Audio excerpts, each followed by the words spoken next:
Look at that mouth.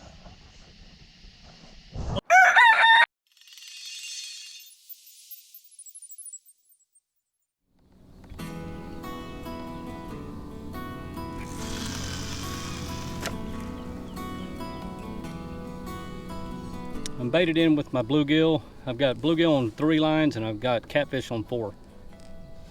I tried to get some shad, and I can catch them shad about that big all day long, but obviously they're not worth using out for this type of fishing. But I'm going to be trying just about every time I go, just because I want to get in a habit of trying and learning and then succeeding, you know, learn how to succeed at it. But I'm never going to come out here hopefully with just relying on them, because that could be a problem. So I'll always try to bleed bluegill or something. But all right, let's get going. What I do on this spot is right about where my finger's pointing straight over here is the tree line, which is on the edge of the channel. The channel sits over in here. It drops off right at these trees, you know, and goes down like that, and then it comes up and flattens out for about 10 foot for a long ways up till it gets shallow way up there. And you know, right here is the big channel area where there's, you know, 30-foot water, and I'm sitting in an 11 foot right on the top edge of it. And then what I do is I throw half my rods down in it, and I've got one on the edge, and then I've got 3 over here, you know, just in the structure. So that's kind of the plan I have that's been working for me. You know, last time I caught I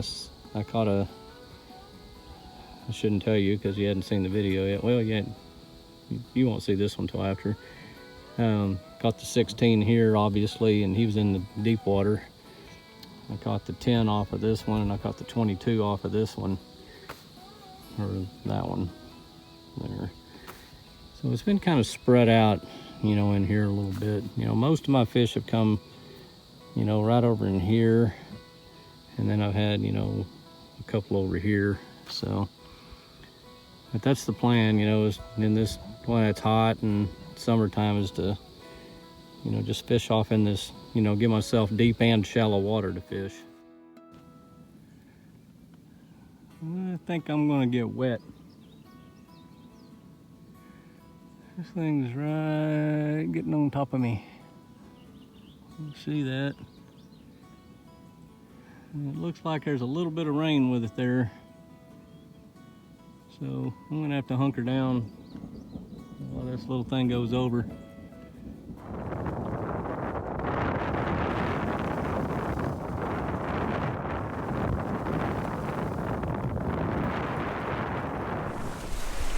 Woo, what a mess.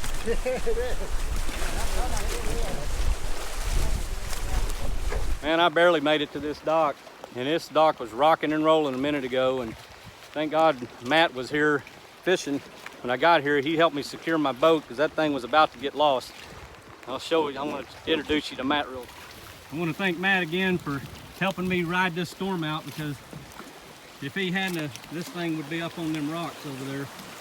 So me and him fought a hell of a battle with these wakes coming up over this railing and everything.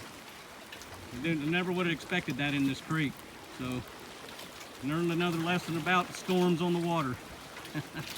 All right, thanks again, Matt. You're welcome.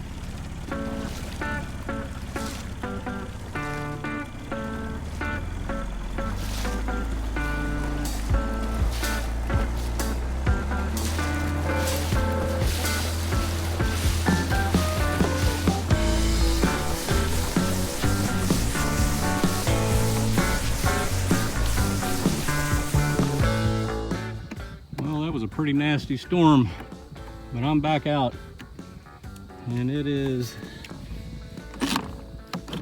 8:25, and we're ready to do some business. Boy, my boat got tore up a little bit though over on that dock.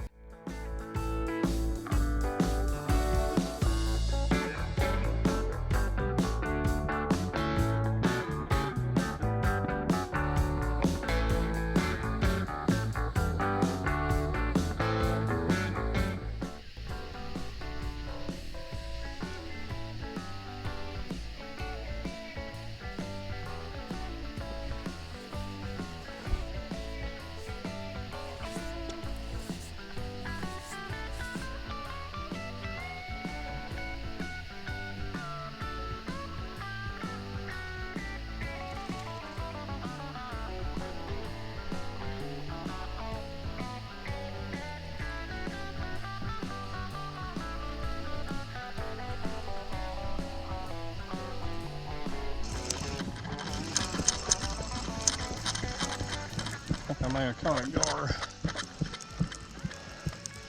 He even flipped out there. Big old boy. What am I going to do with this one?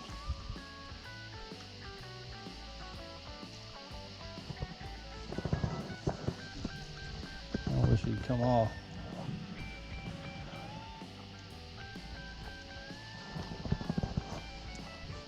Big old boy. Oh, I'll let go of it.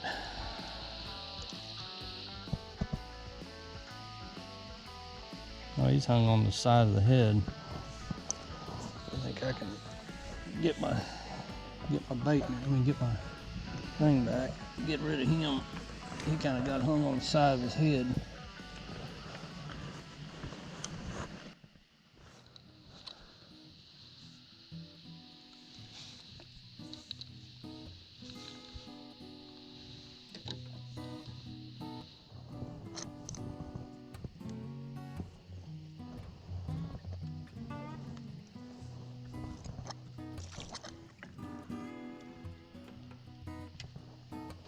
See the hook right here on the back side of the head.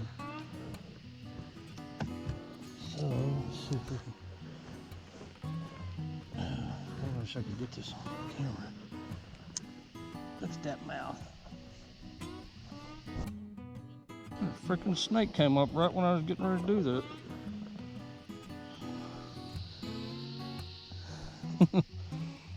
Scared the crap out of me. Freaking snake came up right when I was getting ready to do that.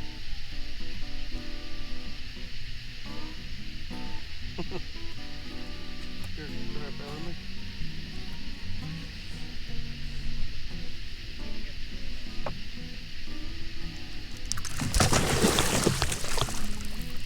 You know, with my pliers, he wrapped up more than he hooked. Pliers went for a swim. Oh boy. I hope I got another curve.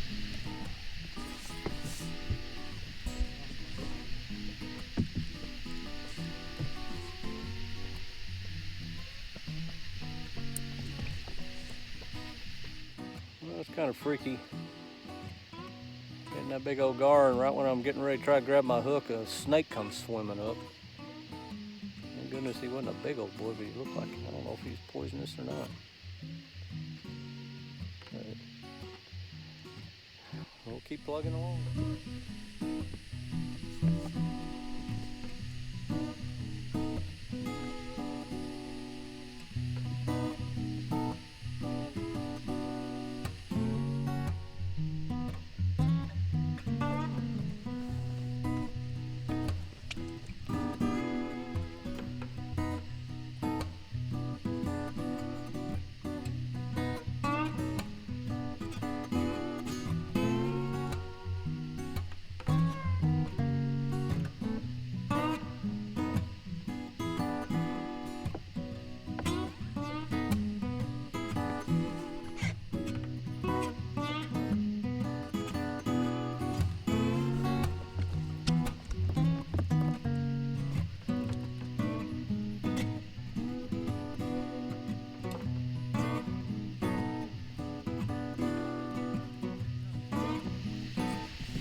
I don't know what I got to do to get a fish tonight.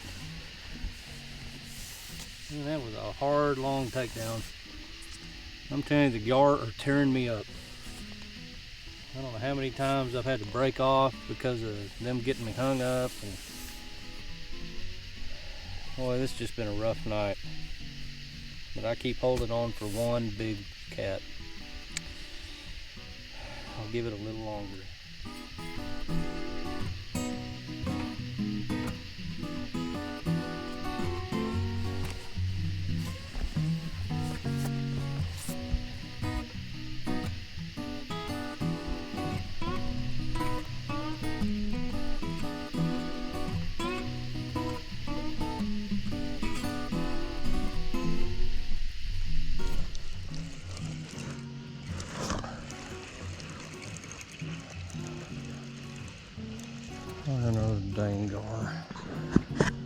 Looks like it.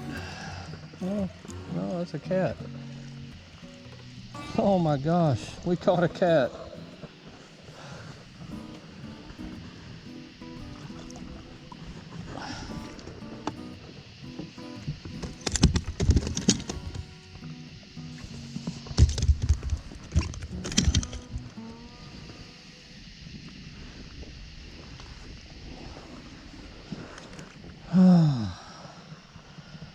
All this travel for this. All this trouble tonight for this. You weren't worth it.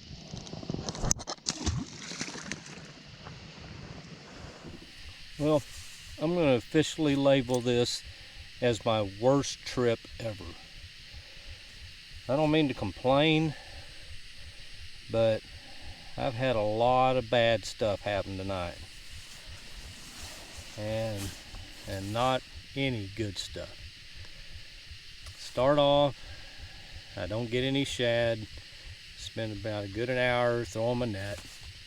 Now luckily I had a lot of bluegill and I had some of that, you know, catfish that I had caught from Thursday. And I'm not out, you know, I get settled in, it's a beautiful evening, and then all of a sudden a storm comes in. I race all the way back to the boat ramp when I should have just went right over here up against the island and just docked, you know, just pulled up on the bank where I'd been out of the wind, out of the wake. Bad call there. And you destroyed parts of my boat. My trolling motor got broken. I mean, it's still functional, it's just that parts of it broke off. Parts of my trim broke off on the boat.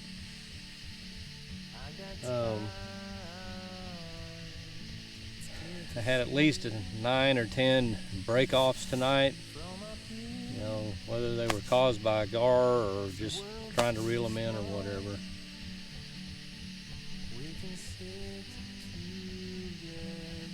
Had to deal with catching a big gar. Ugh. All to catch a dinky catfish.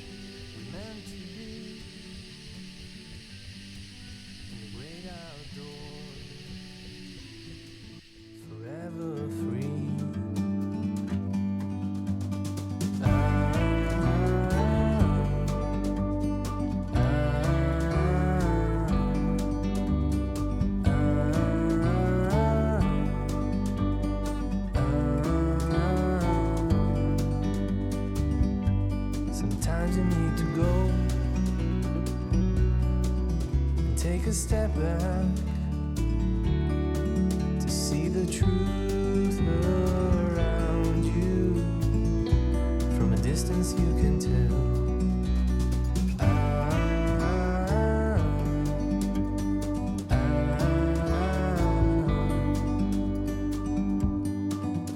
You and me were meant to be in the great outdoors, forever free. You and me meant to be in the great outdoors, forever free.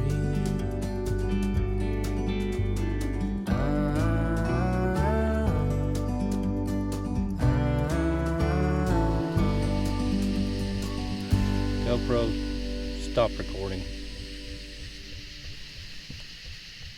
GoPro, stop